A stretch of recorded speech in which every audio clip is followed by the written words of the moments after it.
Bristol Community College, Mathematics with Dan Avedikian, Math 060, Topics in Developmental Mathematics, Section 2.3, Problem 6. This is Section 2.3, Problem 6. It says write the fraction in simplest forms, and we have 39 over 54.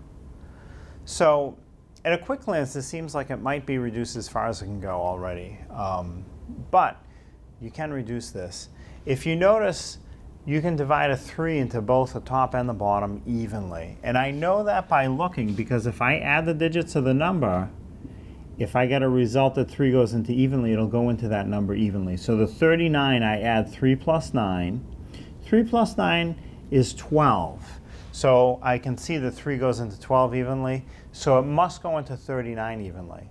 I don't know how many times by doing this, but I know it'll go in evenly. So if I just take a minute, I'll divide 3 into 39. And even as I start writing it, I can see it's 13. 3 goes into 3 once. 1 times 3 is 3. If I subtract, it goes in evenly, get 0. Bring down the next number is 9. 3 goes into 9. 3 times 9.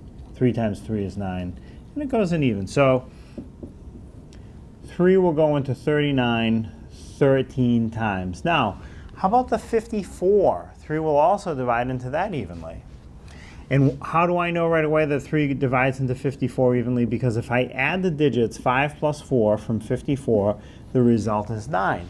I know 3 divides into 9 evenly, therefore it will also divide into 54 evenly.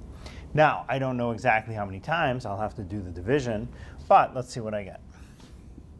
So I have 54 divided by 3. 3 goes into 5 only once. 1 times 3 is 3. Now subtract 5 minus 3 is 2. Bring down the next digit, which is 4. 3 divides into 24 18 times, and it goes in evenly. 8 times 3 is 24, and I can subtract, and the remainder is 0. So the bottom, or denominator, is 18. 3 divides into 54 18 times. So now my fraction is 13 over 18. Can I reduce this any further? No. There are no numbers that divide into both 13 and 18 evenly. So this is as far as it goes. I'm done.